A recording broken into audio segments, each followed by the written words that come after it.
What's good, everybody? Welcome to a video on how to create your own weightlifting program.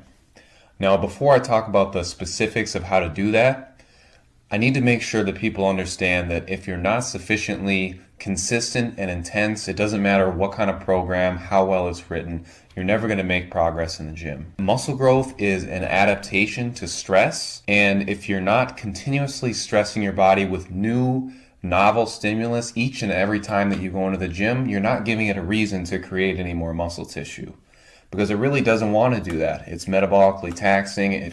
Takes a lot of nutrients, takes a lot of oxygen. It's not something your body wants to do. That being said, I'm going to put up some clips of my current full body every other day program while we talk about how you can create your own. The first thing you want to think about is how many days a week do you want to work out? Now, the only two rules are you want to hit each muscle group at least 2 times a week, and you want to give yourself at least 24 hours in between each time you hit a muscle. Other than that, it's up to you. So you can work out anywhere between 2 to 7 days in a week. So whether that's a full body split 3 days a week, push-pull legs, upper-lower split, whatever works best with your schedule and however you want to break it up is up to you. The second thing that you want to think about in your program is making sure that progressive overload is present. So progressive overload just means that each and every week you're increasing either the amount of reps, the amount of sets, or the amount of weight that you're doing in each session. So for example, if you're doing 3x10 at 225 this week, next week you could either be hitting 4x10 at 225, 3x10 at 235, or 3x12 at 235.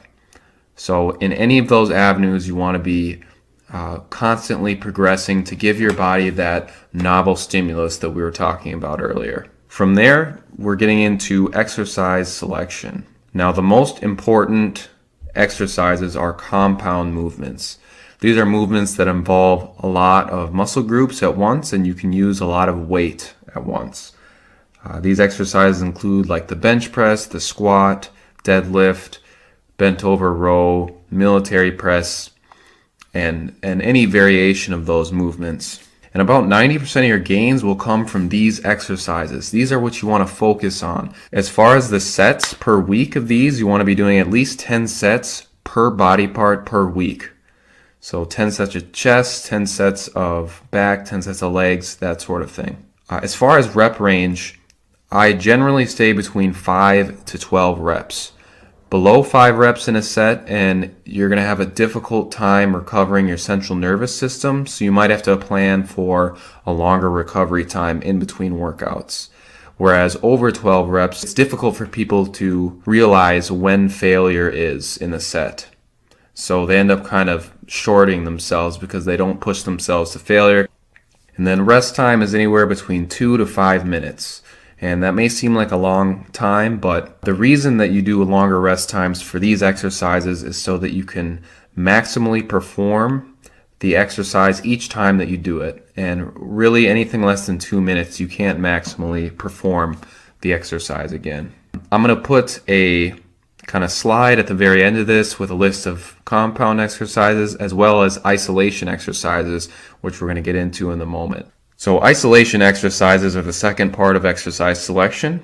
These are smaller joint exercises like dumbbell flies, straight bar pull downs, cable pull downs, tricep extensions, that sort of thing. And these are exercises that you just use to fill in the gaps of weak muscle groups and body parts that you really want to bring up. And you just want to attack those muscles with extra volume with these exercises while not impeding your recovery as much as doing more compound exercises. For these isolation movements, I like to pick exercises that I feel I have a good mind-muscle connection with, meaning you can feel the contraction, you can feel the squeezing of the muscle, and it allows you to really hone in on whatever particular muscle that you're using. For these exercises, volume and amount of sets truly doesn't matter. It's up to you.